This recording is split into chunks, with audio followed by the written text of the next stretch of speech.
In the decade following 1820, the population of the U.S. rises by a third in only 10 years. Florida is acquired from Spain, and the Missouri Compromise allows slavery in this new territory west of the Mississippi. Slavery is abolished in the state of New York. Freed American slaves settle a black colony known as Liberia and name its capital for James Monroe. The sale of liquor to Native Americans is outlawed.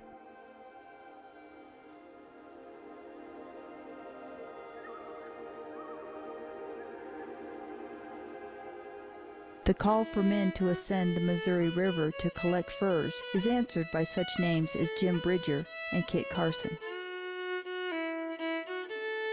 The Santa Fe Trail is first opened to international commerce.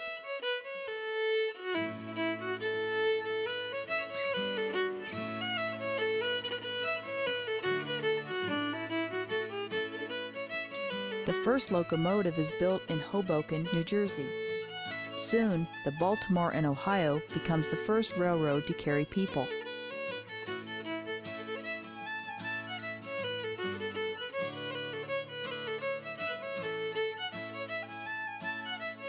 The internal combustion engine is patented. A man-made waterway, the Erie Canal, is opened between Albany and Buffalo, shortening the distance to the Great Lakes by a third.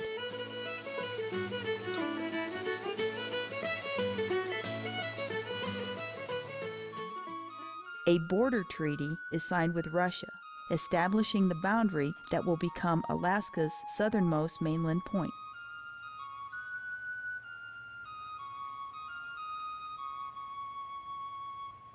James Monroe is elected to a landslide second term over John Quincy Adams, 231 to 1.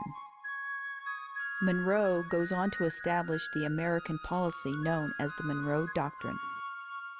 Adams goes on to steal the presidency from Andrew Jackson in 1824, selected by the House after an electoral standoff, even though Jackson received 60% of the popular vote.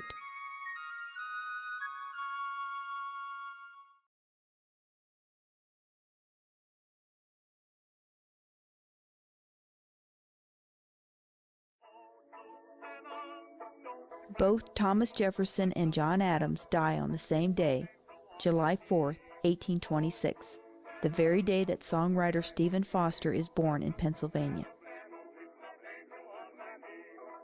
Colonel Robert Gibbon Johnson eats a tomato in public to prove it isn't poisonous. And in Upper Canada, the British, fearing an invasion from the United States, begin construction of a defense canal from Kingston on Lake Ontario through the sparsely populated wildlands of the Ottawa River.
In the U.S., it's usually known as the French and Indian War. Worldwide, though, historians call it the 7 Years' War and consider it to be the first war to extend around the globe. The conflict involved virtually every European power and extended well beyond Europe and North America to Asian battlegrounds in India and the Philippines, and to trading centers in Africa and Central America. The consequences of the conflict were enormous, especially to France. Before the 7 Years' War, France had held a swath of land through the heart of North America that encompassed the entire drainages of the Mississippi and St. Lawrence rivers. At the conclusion of the war in 1763, the entire colony of New France was ceded to England, and all of French Louisiana was relinquished to Spain. France's American empire was gone. Worldwide, Britain's military power and rule of the seas were now unquestioned. Over the following years, France launched a naval rebuilding campaign that would allow it to again challenge Britain's command of the seas. Britain's preoccupation with arch-enemy France most likely provided the distraction that ultimately allowed the discontented American colonies to win their independence. During the American Revolution, the taking of the new province of British Quebec figured prominently in the Continental Army's early military strategy. The idea was to appeal to the French-speaking Canadians to join the revolution on the side of the 13 colonies. Congress authorized a campaign to take possession of Montreal and the fort at St. John's. The Continental forces took control of Montreal and Fort St. John's only to be defeated in a disastrous snowstorm assault on Quebec City.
After the American Revolution, the population of the British colony known as Upper Canada, roughly southern Ontario, continued to see a tremendous influx of immigrants. Many were American, being attracted by cheap land and a favorable political climate for those still loyal to the British Crown. By 1800, 4/5 of the immigrants in Upper Canada were Americans. British unease was extremely high. The well-known U.S. resentment toward British domination led some British officials to question the loyalty of these new settlers. Added to this was the fear of being outnumbered almost 4-to-1 by Lower Canada's 250,000 citizens of French ancestry and of questionable loyalty to Britain. In the end, it seems the fears may have been justified. Tensions increased as Americans defied a blockade to re-establish trade with Britain's longtime enemy, France. British impressment of American seamen eventually led to the U.S. declaring war in 1812. U.S. troops penetrated Upper Canada, taking Windsor, and began a bombardment and blockade of Kingston Harbor. In 1813, the U.S. destroyed the British North American fleet and took control of the lower Great Lakes. York, known today as Toronto, was occupied and its Parliament buildings were destroyed. Other cities of Upper Canada were doomed to the same fate. After the war, unrest in Upper Canada began to mount as immigrants struggled to work the land. Farmers began to voice their concerns about the amount of land tied up in Crown holdings, clergy reserves, and land owned by the wealthy. These holdings hindered the construction of roads and made it extremely difficult for farmers to transport their crops. In the eyes of an anxious British government, this discontent seemed to be a natural outcome of having too many American settlers who came only to exploit Canada's wealth and then stagger back home. Britain sought to lure more immigrants of European origin to stall the growth of power in the U.S. In the period following the war, long-standing fears of an American incursion now seemed justified. These fears led to a plan to construct a safe waterway between Lake Ontario and the capital at Montreal via the Ottawa River. The waterway was intended to avoid most of the exposed St. Lawrence, allowing goods to pass unhindered to the critical naval shipyards at Kingston and points on the Great Lakes beyond.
The Rideau's area was mostly inhabited by mill operators and natives who had used it to make trade passages between Lake Ontario and the Ottawa River.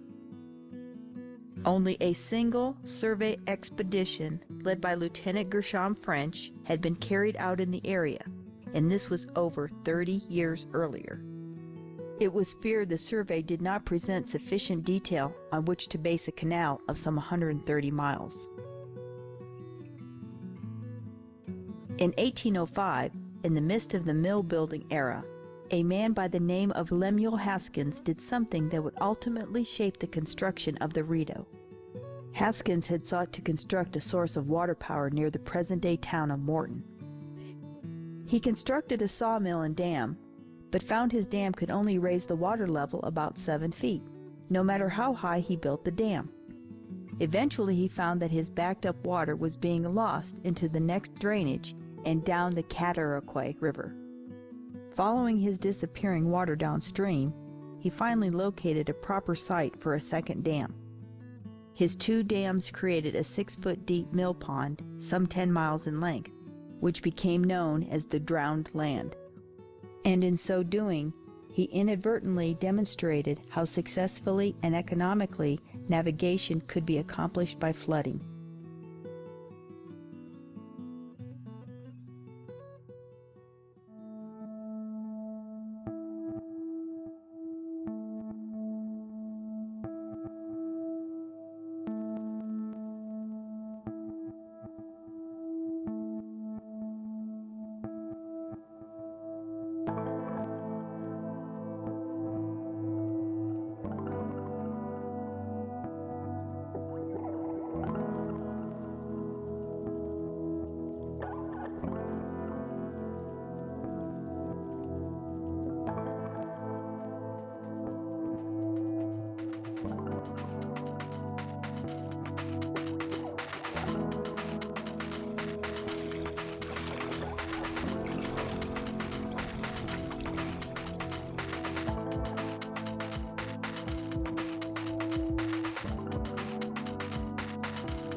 just because it binds 3 locks into one.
In 1816, the British government enlisted the services of Lieutenant Joshua Jebb of the Royal Engineers to survey a route that would allow navigation between Ottawa and Kingston. As well as conducting his survey through the Rideau Lakes area, Jebb also surveyed a second route using the Irish Creek drainage, a route that would shorten the overall distance but would require a 5-mile overland link to join the two waterways. Jebb's party made the first practical map of the area, but nothing came of his recommendations.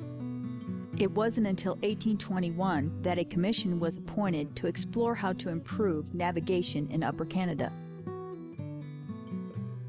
In 1823, Samuel Close, a civil engineer, was signed on to conduct a new survey and prepare cost estimates. Close and his team were looking at the project in traditional terms, with large cuts and towpaths, even though some of Close's plans indicated he was considering a system of dams to incorporate the huge Haskins Mill Pond and to further flood it to navigable levels. It was Close's survey that would set the final path that the Rideau actually followed.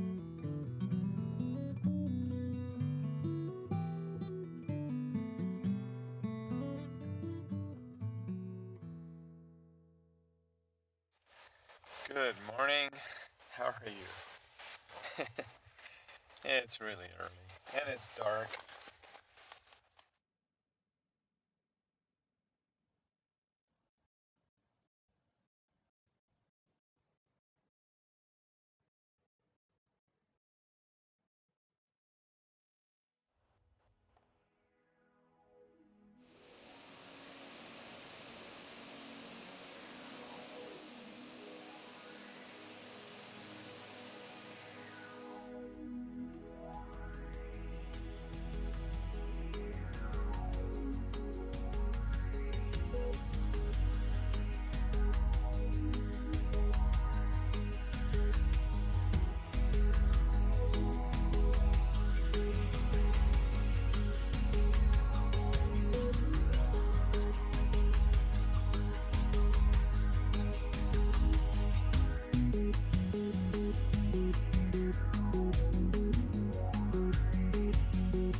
It was Englishman John By, a lieutenant colonel in the Royal Engineers, who was given the assignment of supervising the Rideau's construction. By had been recalled from retirement in England because of his experience, having worked on the fortification of Quebec City and navigation improvements on the St. Lawrence. One of his first actions was to resurvey Samuel Clow's route to make detailed provisions for the construction ahead. Because of the impenetrability of the terrain, the survey was done in winter, when frozen water afforded much easier access. By quickly opted for the faster and less expensive slackwater system because much of the excavation of extremely hard bedrock could be avoided. With no towpath, By envisioned a canal where boats traveled under their own power. But this type of system also meant the extensive use of dams and flooding to be able to allow passage of the boats of the day. It was a mammoth project for its time. It meant the digging of 12 miles of canal cuts and the construction of more than 50 dams and nearly 50 locks to enable the system to lift boats some 150 feet over the Summit Divide near Newborough. Though the Royal Engineers provided the design and engineering, most of the work was performed by an army of tradesmen and laborers hired by contractors under By's supervision. Colonel By divided the work into more than 20 separate regions to equalize the overall workload and to assure a coordinated completion. Most of the unskilled work was done by Irish immigrants and French Canadians. And work it was. It took almost 6 years to complete. Excavation was mostly carried out by hand, with shovels and picks being the only tools. Stone blocks were placed with simple hand cranes. The only things that helped were the limited use of draft animals and some primitive explosives to help fracture the tough glacial bedrock. Interestingly, some casualties occurred because of accidents and drunkenness. But the principal cause of death during the construction period was malaria. The cause of the disease was not yet understood, and it was thought that it spread through stagnant air.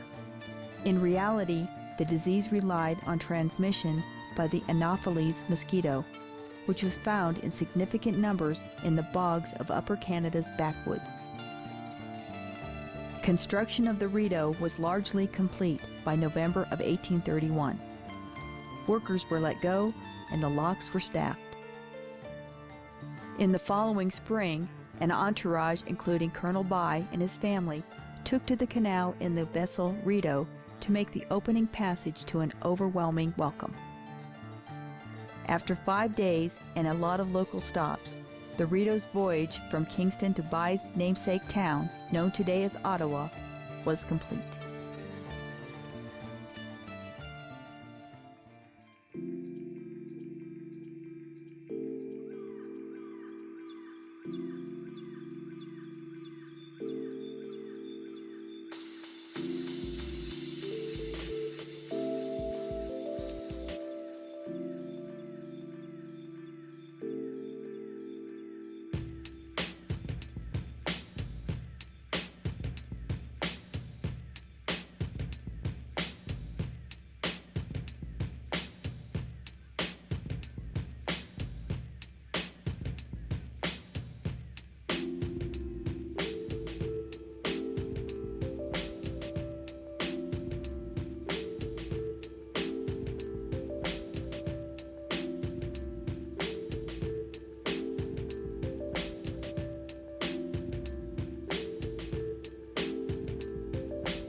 A lock is essentially a special dam that allows boats on a waterway to pass between different levels.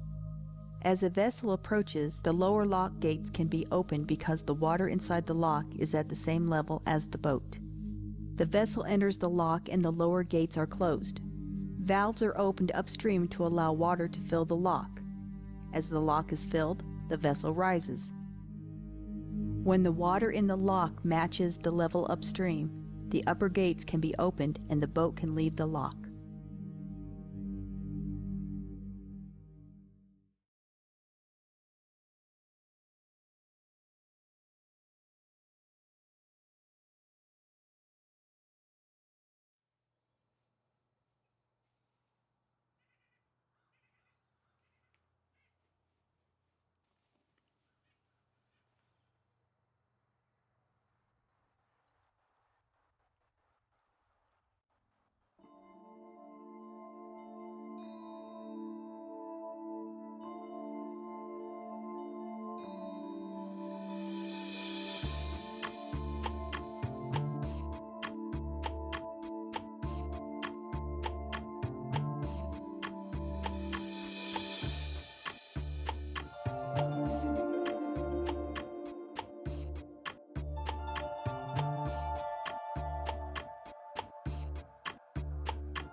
Colonel By, glowing with pride, felt his future was assured, thinking his accomplishment would likely result in at least an increase in rank or perhaps even knighthood. Even as early as the day Colonel By and his family journeyed on the maiden voyage of the Rideau, an agent at the British Treasury Office in London was crafting a memorandum removing By from his position and recalling him to London to answer for the cost overruns that had been authorized by the Board of Ordnance. Though By had been submitting revisions to his cost estimates throughout the construction of the canal, not all of his requests had been submitted onto Parliament, and some had been reduced by the Board of Ordnance. The skies darkened for By in 1830 when a new reform government was elected. Previously, projects of this magnitude were authorized by the Crown, even though Parliament was charged with funding. The new government was generally opposed to taking on major expenses to defend colonial holdings. By found himself at the center of a political power struggle in which even the decision to build the canal was being questioned. He returned to England to find that the Treasury Memorandum had been published in the papers and that nearly all who could come to his aid were nowhere to be found. By had overcome unimaginable difficulties to create a masterwork of engineering, only to find his good name tainted and his reputation tarnished. He spent the remainder of his years attempting to clear his name until a series of strokes took his life in 1836.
After the Rideau was opened in 1832, It quickly became a commercial success as it provided a gateway to the far reaches of Upper Canada.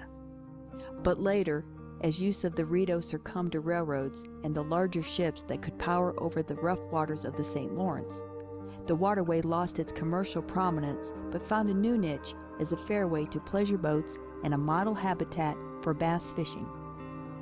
Lodges and camps thrived for decades in many of the remote areas of the canal. Eventually, these gave way to the emergence of marinas and summer homes as easy-to-operate motorboats replaced the ever-present steam launch. The Rideau has become a source of pride to Canadians. Unlike canals in other locations, the Rideau has been preserved as a living history. It is maintained in full operating order by Parks Canada using its original technology.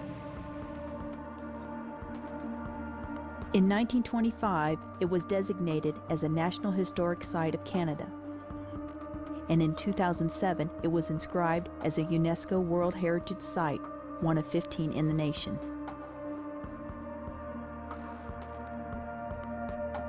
In a perfect future, generations of the centuries to come will know the Rideau as it is today and will enjoy its history and serene environment. The Rideau was never used for its intended military purpose.